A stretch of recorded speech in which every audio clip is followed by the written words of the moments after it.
I'm a 28-year-old guy, and 6 months ago, I left for an overseas work assignment. It was a great opportunity, better pay, career growth, the whole package. I had a fully furnished apartment in a decent area, and since I wasn't going to be around, I made sure everything was locked up. The only mistake I made, giving my mother a spare key. It wasn't supposed to be for anything major, just emergencies, like a pipe bursting or a break-in. I figured she wouldn't need it, but better safe than sorry, right? Before I left, my cousin, let's call him Jake, made an offhand comment about keeping an eye on the place while I was gone. I laughed it off, thinking he was joking. Jake had a history of couch surfing and mooching off family, but I never thought much of it. I didn't even live with him growing up. Once I was overseas, I started noticing little things. My mom got weirdly vague whenever I asked how my apartment was doing. I'd call, and she'd brush me off with, "It's fine, don't worry about it." No details, no mention of stopping by. Just short, clipped responses. That was my second warning. About 3 months into my trip, a friend of mine needed to drop something off for me. I told him to swing by the apartment and leave it in the mailbox. A few hours later, he called me, sounding confused. Some random guy had answered the door, a total stranger. My friend asked for me,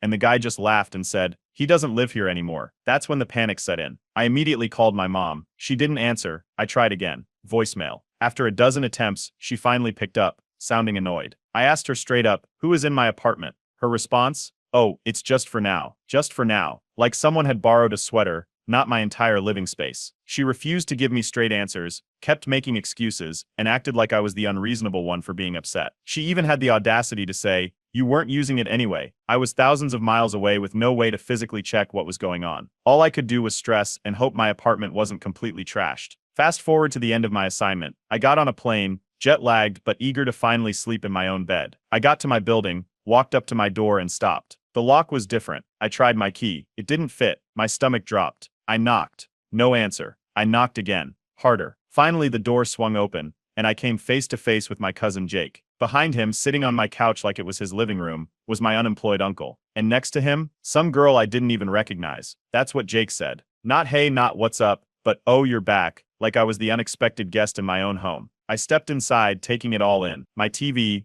my furniture, my kitchen, everything was there, but it felt wrong. Like a bunch of people had been living there for months. Because they had. My parents were there too. My mom stood up, acting all casual, like she hadn't completely violated my trust. She had this forced smile and immediately launched into excuses. "We didn't think you'd mind. It's just temporary." Jake and Uncle needed a place to stay, and we figured, why let a perfectly good apartment go to waste? Like my place was some unclaimed land they could just squat in. They actually thought I would be fine with it. My mom even had the nerve to say, "You can stay on the couch until we figure things out." In my own apartment. That's when the arguing started. I told them, point blank, they had to get out. My mom's mood flipped instantly. Suddenly I was the bad guy for kicking out family. She pulled out every guilt trip in the book. "We're your parents. We raised you. We've never had a real home of our own. I can't believe you're being so heartless over an apartment." Jake just sat there smirking, like he knew I was trapped. My uncle barely looked up from his phone. The random girlfriend rolled her eyes. It was obvious none of them planned on leaving. At this point, I was done playing nice. I told them they had one day to pack their stuff and get out. Mom gasped like I had just threatened to throw her on the street. Dad shook his head, muttering about how ungrateful I was. Jake actually laughed. "You can't just kick us out," he said. "We live here now." And that's when I realized, this wasn't just a misunderstanding. They knew what they were doing, and they weren't leaving without a fight. That's how I ended up in the middle of a nightmare. I had just gotten home from a 6-month work trip, and now I had to figure out how to evict my own family. And let me tell you,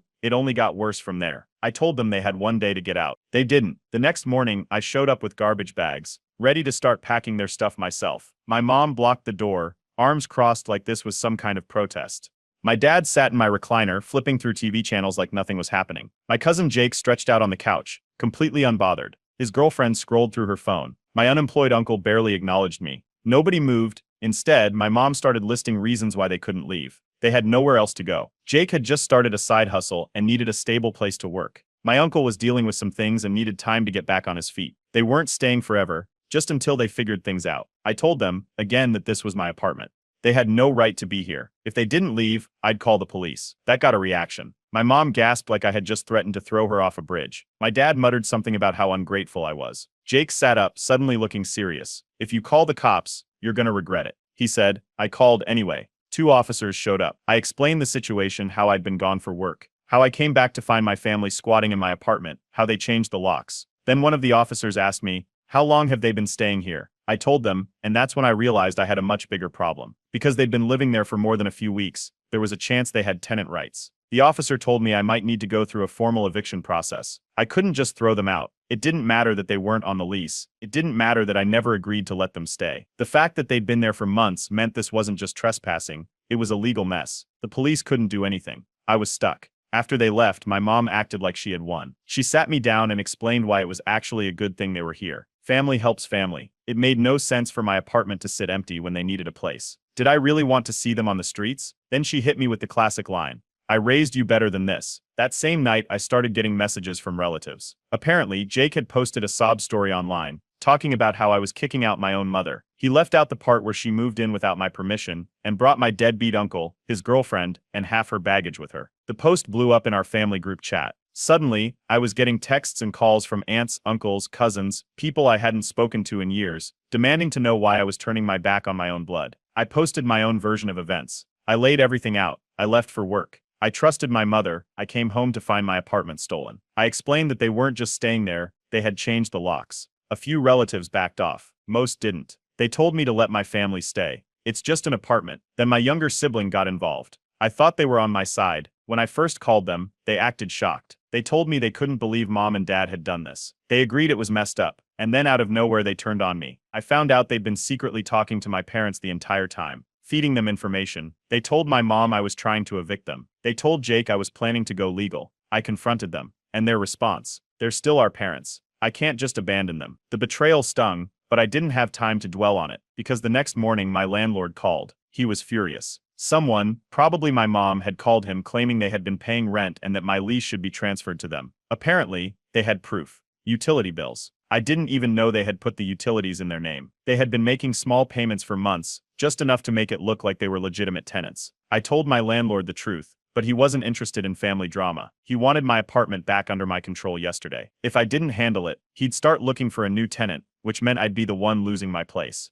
I called a lawyer. They confirmed what I feared. I couldn't just change the locks. I couldn't throw their stuff out. I had to evict them. I went back to the apartment and told them it was over. I was starting the eviction process. Jake smirked. Good luck with that, he said. My mom cried. My dad called me a disgrace. My uncle just kept watching TV. Then Jake got up, stretched, and said something under his breath as he walked past me. We'll make your life hell before we leave. That same night, I heard someone outside my door. When I checked, no one was there, but the peephole was covered with tape. The eviction process had officially started. I handed over all the paperwork to my lawyer, who assured me that even though my family had been squatting in my apartment for months, they had no legal claim to stay. It would take some time, but eventually they'd be forced out. The second they got served the notice, the chaos began. My mom went into full panic mode. Suddenly, this wasn't just about a place to stay, it was about survival. She kept repeating that they needed more time. They couldn't just be tossed out onto the streets. My dad backed her up, saying I was moving too fast, that no judge would kick out their own parents. I told them it was out of my hands now. That's when my mom played her next card. She claimed she was sick. She clutched her chest, gasped like she was about to collapse, and said she physically couldn't leave. If she did, something terrible might happen to her. My dad jumped in, talking about her condition, how stress could make things worse, how the doctor said she needed rest. I told them I'd pay for her to see a doctor. No one took me up on that offer. Instead, they escalated. The next day, my uncle called 911, claiming my mom was having a medical emergency. 2 ambulances showed up, sirens blaring. Paramedics rushed inside while my mom lay dramatically on the couch. But the second they checked her, they knew something was off. Her vitals were fine. No signs of distress. When they asked if she wanted to be taken to the hospital, she refused. She just needed to rest. In my apartment. The paramedics left, clearly annoyed, but not before telling me privately that this was obviously fake. That stunt might have worked if I hadn't already decided I was done falling for their games. After repeated complaints from tenants and witnessing the police involvement firsthand, my landlord finally stepped in. He warned me that if I didn't resolve the situation legally, he might have to take action himself to protect the building's reputation. That actually worked in my favor. A few neighbors stepped in, backing up my story. They told my landlord about the random people going in and out of my apartment, the noise, the mess. One of them even said they'd seen my cousin selling stuff out of the trunk of his car in the parking lot. Meanwhile, the social media war was still going strong. My cousin had doubled down, painting me as the evil son who was throwing his own family into the streets. More relatives jumped into my messages, demanding to know how I could do this. I ignored them. Then things got worse. One night, I came home from work and immediately knew something was wrong. The door was slightly open. Inside, my apartment was wrecked. Furniture overturned. Kitchen cabinets ripped open. My clothes dumped out onto the floor. My TV, gone. Laptop, gone. Random scratches all over the walls. The fridge door was left open, food thrown everywhere. And in the middle of it all, a note from Jake. Not so fun when people mess with your stuff, huh? I called the police. This time, they actually did something. Because now, this wasn't just a squatter issue. It was vandalism, a crime. The officers took pictures, asked me for a list of stolen items, and said they'd be following up. I gave them my cousin's full name, my uncles, my parents, everyone who had been in that apartment. When my family showed up later, acting like nothing had happened, I didn't even argue. I showed them the police report. My mom's face went pale. My dad tried to bluster his way through it, but even he knew this was serious. Jake wasn't there, probably off somewhere selling my stolen electronics, but my uncle, looking nervous, muttered that maybe things had gotten out of hand. I wasn't interested in excuses. I told them they had 24 hours to get their stuff out. I wasn't waiting for the court process anymore. They started arguing, saying I couldn't do that they still had rights. I didn't care. The next morning, I met with my lawyer to finalize the eviction process. While I wanted to change the locks immediately, I knew I had to wait for legal approval. It wasn't until the court ruling came through that I was able to secure my apartment again. When they came back, bags in hand, they found themselves locked out. That's when the real meltdown began. My mom screamed loud enough that neighbors peeked through their windows. My dad slammed his fist against the door. My uncle stood there like he couldn't believe what was happening. Jake, who had finally shown up, threatened to call the cops on me. I stood by the window watching them lose it. Eventually, my mom sank down onto the steps, sobbing, saying she had nowhere to go. I didn't answer. They had stolen my home, trashed my apartment, lied, manipulated, and put me through hell. I was finally taking it back, and this time I wasn't backing down. With the locks changed and my family finally out, I could finally breathe. Or at least that's what I thought. The moment I stepped inside, reality hit me. The place was a disaster. Furniture, missing, drawers, emptied. The walls scratched up like someone had taken a knife to them. The kitchen smelled like something had died in it. The sink was clogged with what looked like weeks' worth of rotting food. The fridge, left open, dripping spoiled milk onto the floor. There were holes in the drywall, deep scratches on the hardwood, and garbage bags piled up in the corner, filled with who knows what. It wasn't just messy. It was destroyed. My couch was gone. My TV, gone. My bed, still there, but stripped down to the frame, and someone had left a giant stain right in the middle of it. I checked my closet. Half my clothes were missing. The ones that were left were either slashed or dumped on the floor, trampled with muddy footprints. I went room by room, taking pictures, my stomach twisting with every new discovery. They didn't just squat, they trashed the place before leaving. And the worst part, I had to deal with it. The next morning, my landlord showed up. The second he walked in, he stopped cold. His eyes swept over the mess, the damage, the smell. He turned to me, arms crossed. This needs to be fixed. Fast. He made it clear, either I paid for repairs, or I was out. The lease was in my name. The damage, my responsibility. I argued, told him my family had done this, that I had proof. He didn't care. He wanted his property fixed, or he'd take me to court. I tried reaching out to my parents. Their response? It's just stuff. We thought you wouldn't care. My cousin, who had wrecked half the place, refused to even answer my calls. My uncle, nowhere to be found. I wasn't letting them get away with it. I took every single picture, every bit of damage, and filed a claim against them. If they thought they could walk away from this, they were wrong. That's when they flipped the script. I started getting messages from extended family. Suddenly, I was the bad guy. My mom had been spreading her version of events, how I had ruined their lives, how I had forced my own mother onto the streets, with nowhere to go. Relatives started calling. How could you do this? Their family. They weren't asking what happened. They had already picked a side. I responded once, told them exactly what had gone down. I sent pictures. I explained everything. They didn't care. They didn't care that my cousin vandalized my home. They didn't care that my parents stole from me. They didn't care that I had to pay for everything they wrecked. All they cared about was that I had turned my back on family. I blocked them. Every single one. My mom tried one last time, called from a different number. Left a voicemail. She wanted me to drop the charges. She said it wasn't that serious, that at the end of the day, we're still family. I deleted the message. The last thing I heard from them, a text from a random cousin. You'll regret this. I won't. Because after months of fighting, stress, and complete chaos, my apartment is mine again. Just when I thought I was finally free, they found a way to come back swinging. A week after I blocked my entire family, things seemed quiet. The apartment was still a mess. The repair costs were brutal, but at least they were gone. No more screaming, no more manipulation, no more guilt trips. It felt like I was finally moving on. Then I got called into my boss's office. The second I walked in, I knew something was off. My boss wasn't angry, but he wasn't exactly smiling either. He closed the door, pulled up an email on his screen, and turned it so I could see.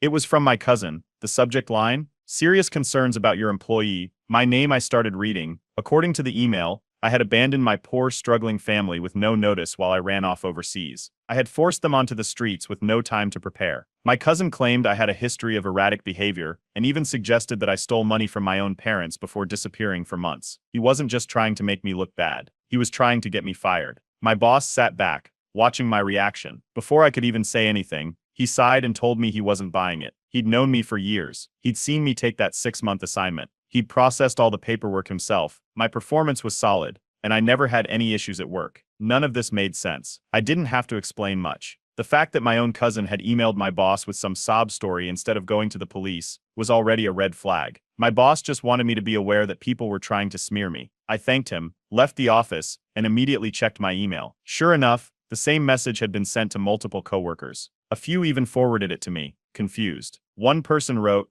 is this real? Who is this guy? That's when I realized this wasn't just a tantrum, this was revenge. I sent out a short response, clearing everything up. No drama, no details, just the basics. This is my cousin. He's upset over a personal matter. Please ignore it. Most people shrugged it off. A few even joked about how unhinged it was, but it didn't stop there. That night, I got a message from my younger sibling. They had known the whole time. Not only had they known, but they had helped. They had given my cousin my boss's email. They had helped write the message. I asked them why. The response? You didn't have to handle things the way you did. I blocked them. That was it. That was the final straw. I went full no contact. I changed my phone number, blocked every single relative, updated every password, every account, everything. Then I got serious about security. New locks, high-grade ones, cameras, everywhere. A new alarm system, one that would alert me if someone so much as touched the door. I wasn't taking any chances. The more I thought about it, the clearer everything became. This was never about the apartment. It was about control. They weren't just mad that I wanted my place back. They were mad that I wasn't playing by their rules, that I stopped being the guy who would roll over whenever they needed something. They expected me to take the abuse.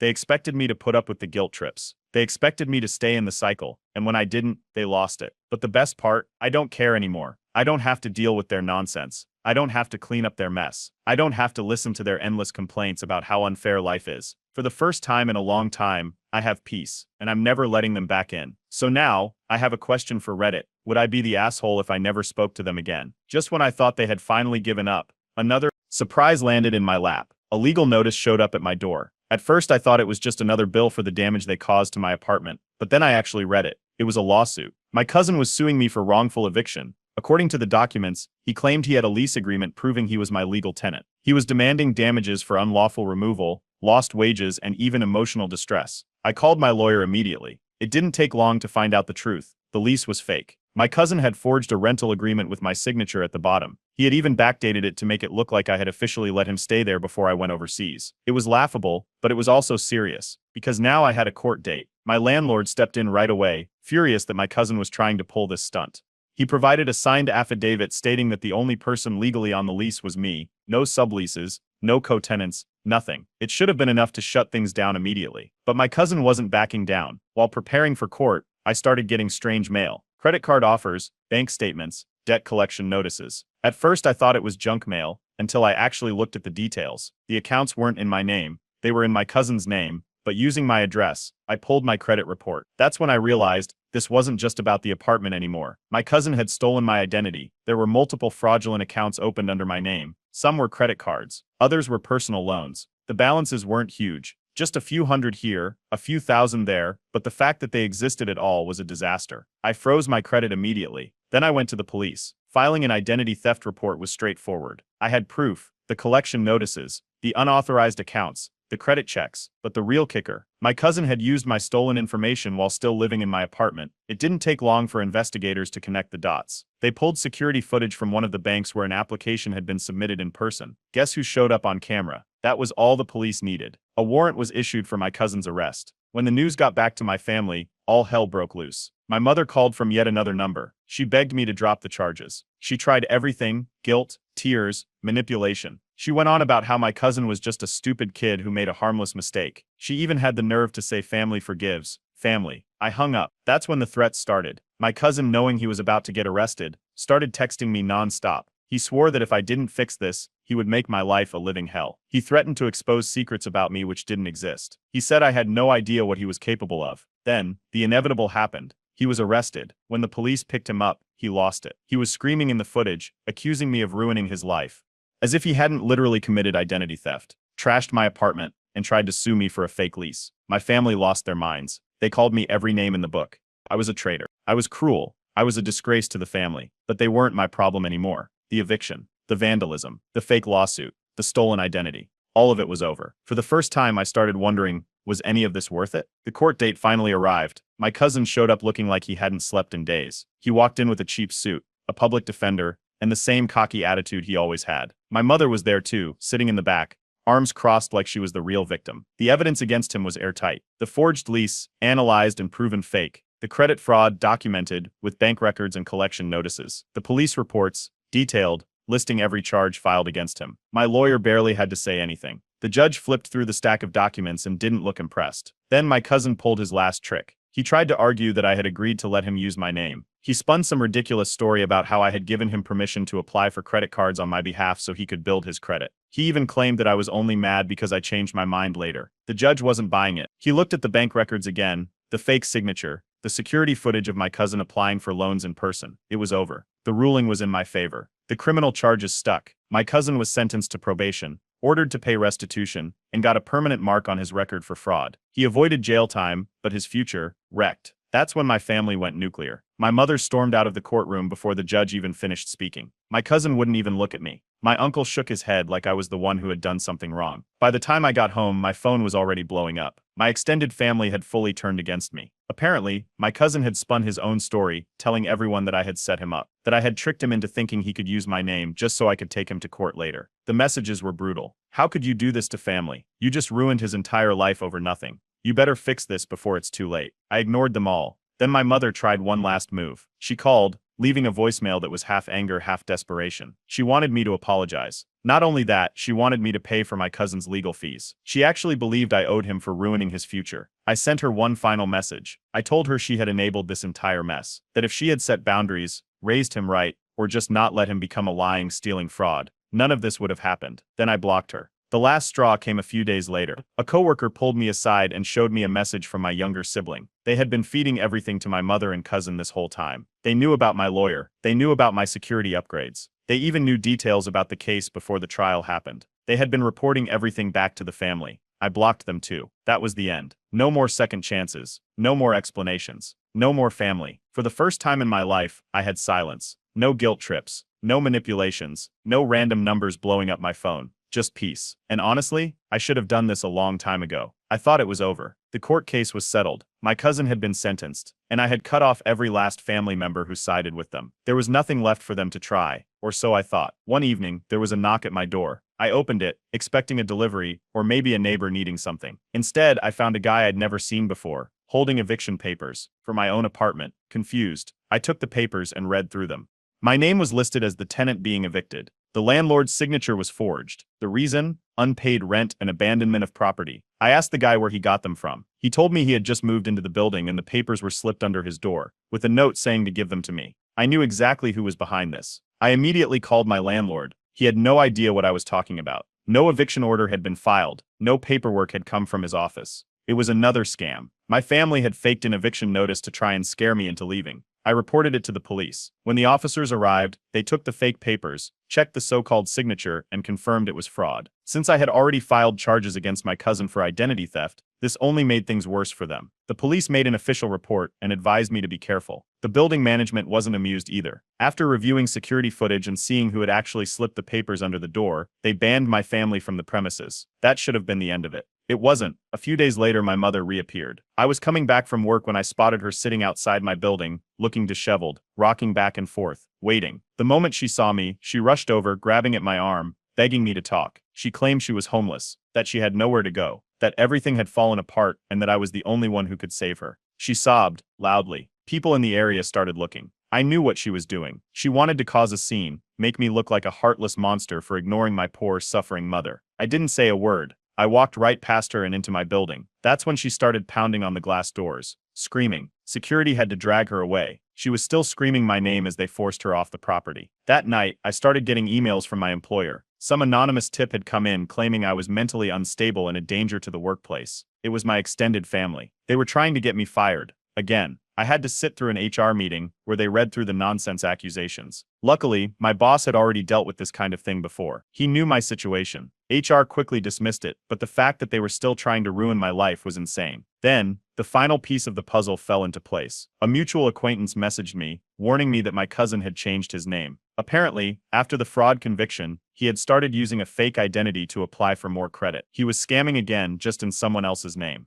That was it. I went nuclear. I filed a restraining order against my mother and cousin. That meant no more contact. No more showing up at my building. No more harassment. If they tried anything again, they'd be arrested on the spot. I got another final warning from my landlord. He told me that even though I had handled the legal side, my family was still causing too much drama. The property management didn't want any more problems. I had two options: move out and get a fresh start, risk more issues, and eventually be forced out. It wasn't even a choice. I packed my stuff. I found a new apartment in a new city. I left without telling a single person. For the first time in years, they didn't know where I was. No more phone calls. No more texts. No more random knocks at my door. Just peace. And this time, I wasn't looking back. It's been a full year since I cut my family off. No calls. No texts. No sudden appearances. Just silence. And it's been the best year of my life.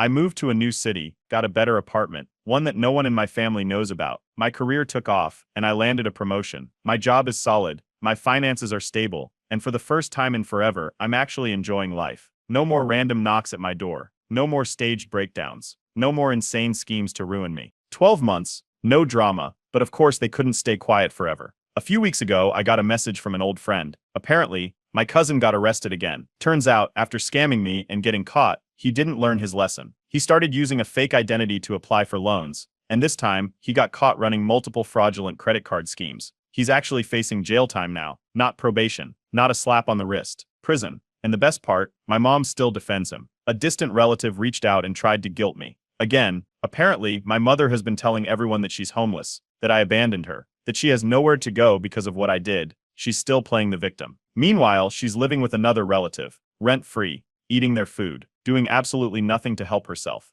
Same old pattern, same old excuses. I ignored the message. I didn't care, because I already knew what would happen. If I responded, even once, it would start all over again. The begging, the guilt trips, the fake promises to change. The same cycle that destroyed my life before. I wasn't going back. Looking back, I finally see things clearly. This was never about needing a place to stay. This was never about family helping family. This was about control. The moment I stopped giving them power over me, they lost it.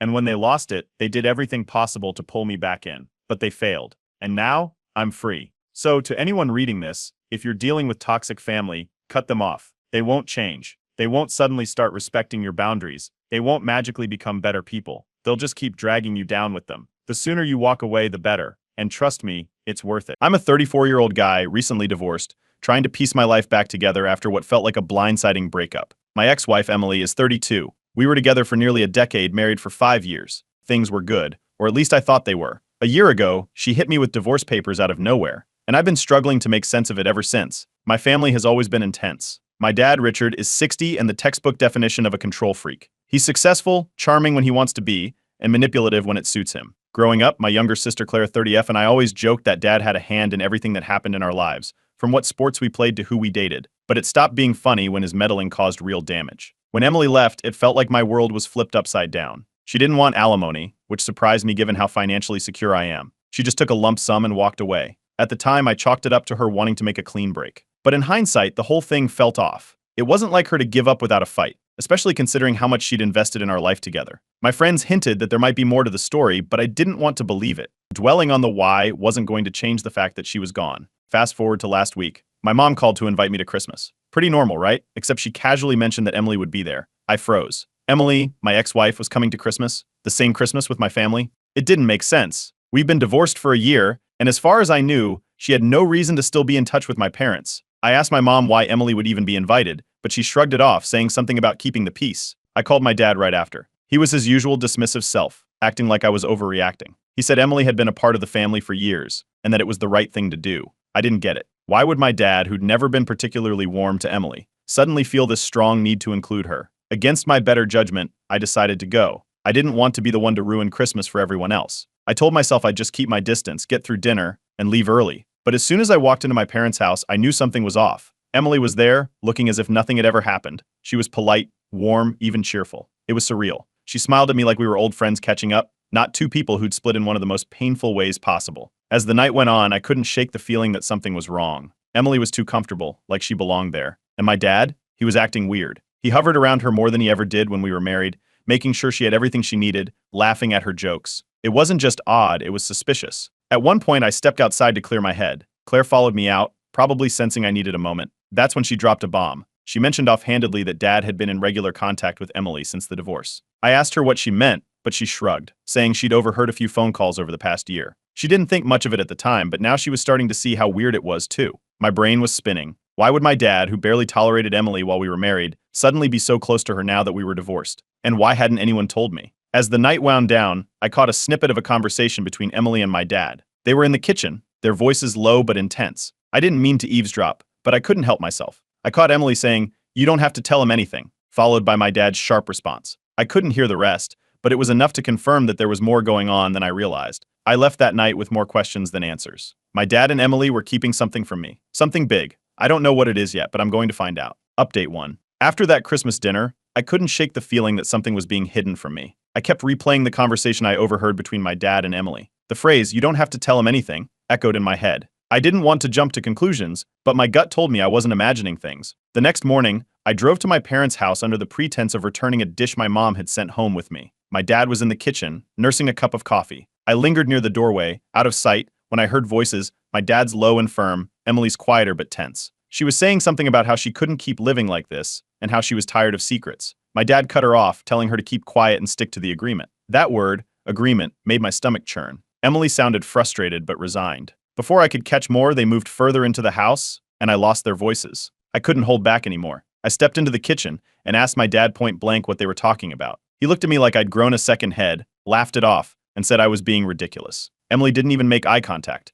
She just muttered something under her breath before leaving the room. I followed her to the door, asking her what was going on. All she said was, "You'll figure it out soon enough," before walking out. I went home that night and couldn't sleep. If there was an agreement, there had to be evidence. I pulled out my laptop and started going through everything from the divorce, bank statements, legal paperwork, even old emails. I wasn't sure what I was looking for, but I couldn't let it go. That's when I found it. About a month before Emily filed for divorce, there was a large deposit into her account, far larger than anything I'd seen during our marriage. It was almost identical to the lump sum she'd walked away with after the divorce. I cross-referenced it with other records and found a matching withdrawal from one of my dad's business accounts around the same time. My heart was pounding as I pieced it together. My dad had given Emily money, but why? The next day, I called Claire. She's always been more tuned into family drama than me, so I figured she might know something. She didn't disappoint. She told me she overheard our dad on a phone call with Emily a few months after the divorce. He'd said something like, "I had to protect him," though Claire wasn't sure what he meant. At the time, she thought it was just dad being dad, always meddling, but now she wasn't so sure. This was bigger than I'd thought.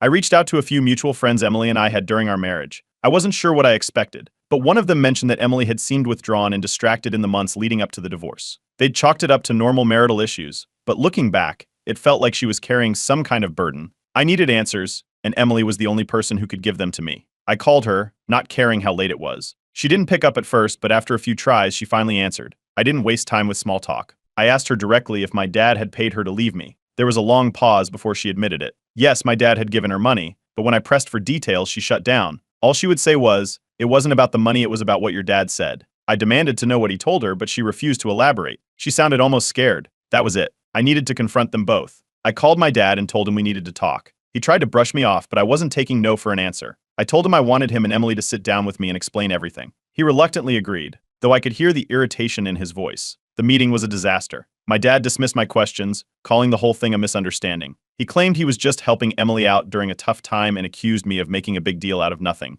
Emily sat there tense and silent until she finally snapped. She stood up, saying, "You deserve the truth, but not like this," and walked out. I was left sitting there with my dad, who refused to say another word. Frustrated, I went home and tried to calm down. That's when I remembered something. During the chaos of the divorce, I'd ignored a voicemail from my dad labeled urgent. I'd been too overwhelmed at the time to deal with it and had completely forgotten about it until now. I found the voicemail buried in my inbox and hit play. My dad's voice came through, calm but firm. "I know what's best for you," he said. "Sometimes love isn't enough." My blood ran cold. This wasn't over. Update 2. After playing the voicemail from my dad, I sat there in disbelief. His words, "I know what's best for you, and sometimes love isn't enough," stuck with me. It wasn't just the tone, it was the finality in his voice, like he truly believed what he'd done was justified. I wasn't going to let this slide anymore. The next morning, I drove to his house unannounced. When I walked in, he was in his office, sitting behind his desk like he owned the world. I didn't bother with pleasantries. I asked him point blank about the voicemail and why he thought he had the right to interfere in my marriage. For the first time, he didn't deflect. He leaned back in his chair and admitted it. He told me he had paid Emily to leave because he thought she wasn't good enough for me. In his words, she was holding me back from reaching my full potential. He went on to explain how he'd seen my marriage as a distraction and believed I deserved someone better, someone who could match his vision for my future. I stood there, stunned, as he rationalized everything like it was the most logical thing in the world. When I asked him how he could justify something so cruel, he doubled down. He said he'd done it out of love, claiming he only wanted what was best for me. He even had the audacity to say that one day I'd thank him for it. That conversation left me reeling, but I wasn't done. I called Emily again. This time I told her everything my dad had said. She didn't sound surprised. Instead, she admitted that my dad had approached her months before the divorce, offering her the money. But it wasn't just a simple payout. He had also threatened to ruin her career if she didn't take the deal. He knew where she worked, who her boss was, and had made it clear he wasn't afraid to pull strings to get her fired. She told me she'd felt trapped. Taking the money and leaving was the only way to protect herself. She said she didn't want to hurt me but didn't see any other option. Hearing her side didn't make it easier to process, but at least I had the full picture now.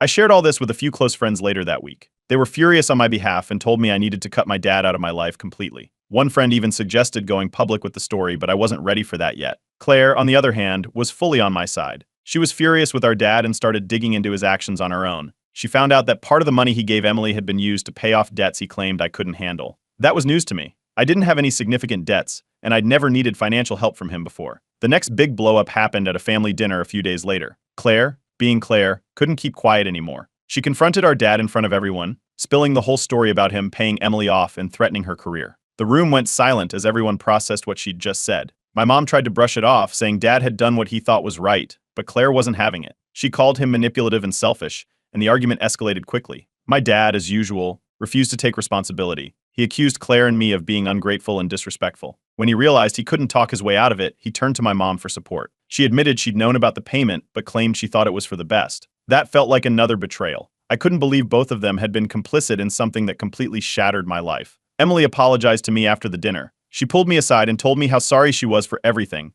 but she said she didn't feel like she had a choice. She had decided to protect herself, and she hoped I could understand that. She seemed genuine, but the damage had already been done. The night ended with my dad delivering an ultimatum. He told me to move on or lose this family. That was the moment I realized I couldn't keep making excuses for him. I told him I needed time to figure things out, but in my head, I knew I had to start distancing myself. Later that week, Emily reached out again. She said she had evidence of the threats my dad had made, emails, texts, and even a recording of one of their conversations. She told me she'd kept it all in case she ever needed to defend herself. It wasn't the kind of closure I'd wanted, but it felt like a step forward. Update 3. A few days after Emily mentioned having evidence of my dad's threats, we met up at a coffee shop away from familiar faces. She brought a folder filled with printouts of emails, screenshots of text conversations, and even a recording on her phone. The emails were the most damning. My dad had outlined the deal in plain terms. He'd offered her the lump sum in exchange for ending the marriage and had included veiled threats about contacting her employer if she refused.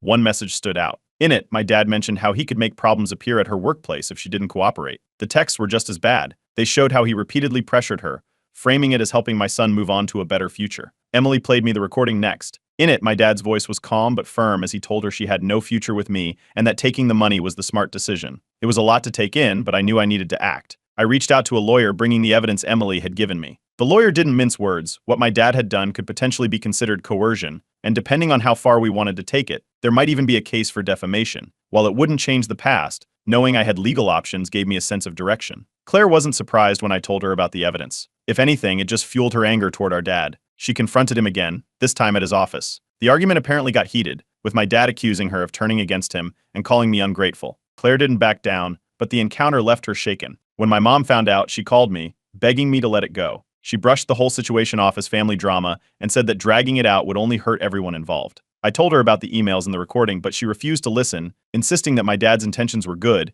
even if his methods weren't. It was infuriating, but at this point, I wasn't expecting anything different from her. One of my close friends suggested going public with the story. He thought exposing my dad's manipulations might be the only way to hold him accountable. It was tempting, but I wasn't sure I wanted to air my family's dirty laundry like that. Still, the idea lingered in the back of my mind. Word must have reached my dad about the lawyer because he called me furious. He accused me of trying to destroy the family and threatened to disinherit me if I didn't drop the matter. It was a classic move, using money and power to control the situation. I told him I didn't care about the inheritance, which only seemed to make him angrier. Emily reached out again, apologizing for her role in everything. She admitted that she regretted taking the money but explained how trapped she'd felt. She mentioned how my dad had even contacted her employer at one point, though nothing had come of it. It was clear she was still carrying a lot of guilt, but I could see she was genuinely trying to make amends. Claire, meanwhile, found more dirt on our dad. She'd gone through some old financial documents and discovered that during the divorce, he had lied about my finances. He'd told Emily I was in severe debt, which wasn't true, likely to make her feel like leaving was her only option. The level of manipulation was staggering, even for him. As the story unfolded, extended family members started to hear about it. Reactions were mixed. Some, like Claire, saw my dad for what he was, controlling and manipulative. Others sided with him, believing his actions were justifiable as a way to protect his son. It created a divide that only added to the tension. Then, I received an anonymous letter in the mail. The message was short and to the point: drop this, or you'll regret it. While it wasn't signed, the tone and timing made it clear who was behind it. It was the kind of move my dad would make, just vague enough to avoid direct blame but threatening enough to send a message. The stress of it all was starting to wear on me. The betrayal, the fractured family dynamic, and the constant conflict felt like too much at times. Claire, however, refused to let me give up. She reminded me that we were finally getting to the truth, and no matter how messy it got, it was worth it. Emily offered to return part of the money as a way of making amends. I refused. It wasn't about the money for me, it was about understanding what had happened and holding my dad accountable. Still, I appreciated the gesture. It showed me that she was trying to make things right in her own way. The final straw came when I visited my parents' house to pick up some of my old belongings. While rummaging through a box in my dad's study, I found a sealed envelope labeled confidential. I wasn't sure what I'd find inside, but given everything that had happened so far, I knew it wasn't going to be good.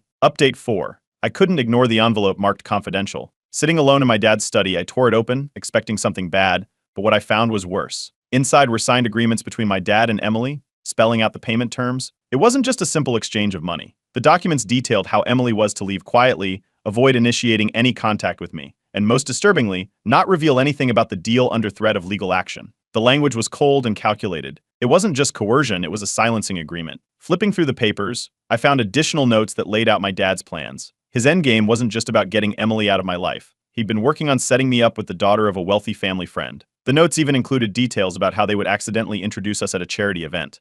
My dad hadn't just ruined my marriage, he'd tried to orchestrate my entire future. When I showed the documents to Claire, she was livid. She dove deeper into his emails, which she still had access to through the family's shared account, a holdover from when we helped manage his business. She uncovered messages between my dad and the family friend, discussing how Emily wasn't a good fit and how he'd find a way to free me for someone more suitable. They talked about my life as if it were a business deal. I met up with Emily again to share what I'd found. When I showed her the documents, she broke down. She admitted she'd been terrified of my dad from the start. He'd used his connections and influence to back her into a corner, making her feel like she had no choice. She said she wanted to tell me everything back then, but was too afraid of what he'd do. Seeing her like that made it clear how much power my dad had wielded over both of us. The next confrontation came at a family dinner. Claire, unable to hold her tongue, called my dad out in front of everyone. She laid out everything: the emails, the agreements, the manipulation. Extended family members sat in stunned silence as she recounted what he'd done. Some of them looked shocked, while others whispered among themselves, clearly unsure how to react. My dad didn't deny any of it. Instead, he doubled down, saying he'd done it all for me. He said he was trying to protect me from a marriage that was doomed to fail, and that I should be grateful. When someone from the extended family chimed in, asking why he hadn't just let me live my life, my dad dismissed them with a wave of his hand. He genuinely believed he was in the right. The fallout from that dinner was immediate. Half the family turned against him, condemning his actions. The other half stayed loyal, either because they believed his reasoning or were too afraid to challenge him. My mom, who'd stayed silent up until this point, finally admitted she knew about the setup. She tried to justify it by saying she thought it would help improve the family's social standing. Her words felt like another knife in the back. After that, I met with my lawyer again. Armed with the documents and Emily's cooperation, we drafted a cease and desist letter to my dad, warning him to stop interfering in my personal life. Emily also decided to share her full story with the lawyer, strengthening the case against him. It was a step forward, but I knew my dad wouldn't go down without a fight. Sure enough, he made his next move. He reached out to Claire, trying to bribe her into siding with him. He offered financial incentives, including promises to pay off her student loans and help her with a down payment for a house. Claire didn't hesitate to reject him, but the attempt only deepened the divide within the family. The tension grew as more extended family members found out about the situation. Some supported me and Claire, saying my dad had crossed too many lines. Others stuck by him, claiming he was only trying to protect me.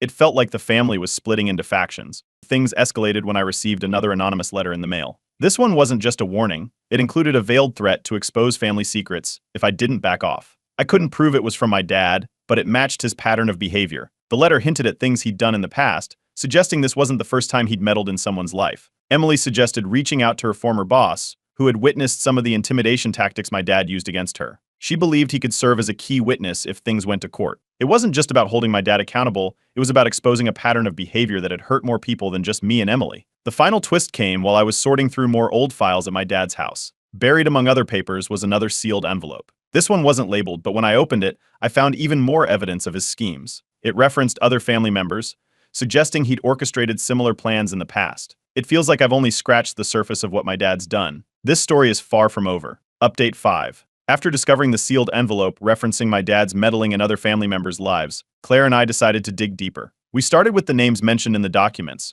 reaching out to cousins and family friends discreetly to gather more information. What we found wasn't surprising but still shocking. This wasn't the first time my dad had orchestrated someone's personal life to fit his vision of perfection. One of the most glaring revelations came from Claire's first serious boyfriend, who she dated in her early 20s. She reached out to him, and after some hesitation, he opened up. He admitted that during their relationship, my dad had cornered him, offering him a deal to end things with Claire. My dad had dangled a financial incentive, paired with threats of making it hard for him to find work in our city. At the time, the guy had been young and scared. He broke things off with Claire without explaining why. Hearing this left her furious but also vindicated. It confirmed that my dad's manipulations ran deep. With all this evidence piling up, we knew it was time for a confrontation. Claire and I arranged a family intervention. We invited our mom, a few extended family members who had expressed support, and even Emily, who agreed to come despite everything. The goal was to put everything on the table and force my dad to answer for his actions in front of everyone. When the day came, we laid it all out. The signed agreements, the emails, the messages, everything. Claire recounted her own story about her ex-boyfriend, and Emily spoke about how she had been coerced and silenced. As we presented the evidence, my dad sat quietly at first, but the cracks started to show. He denied some of the accusations but eventually broke under the pressure, admitting to most of it. He tried to justify his actions, saying everything he'd done was out of love and a desire to protect us. He claimed he was only looking out for our best interests, painting himself as the hero of the story. But by then, his words felt hollow. The room was silent, save for my mom, who started crying. She admitted that she had known about many of my dad's actions over the years but had gone along with them, thinking they were harmless or for the greater good. She apologized for enabling him, but it was clear the damage had already been done. Emily stood up during the meeting and addressed me directly. She said she forgave me for any resentment I had felt toward her during the divorce and acknowledged how much we had both suffered because of my dad. It felt like a moment of closure for both of us, even in the midst of all the chaos. Following the intervention, I met with my lawyer again to move forward with filing a formal complaint against my dad. The evidence was strong, and Emily agreed to be a key witness. The case included counts of coercion, defamation, and misuse of family business funds. My dad's once untouchable reputation started to crumble as word spread.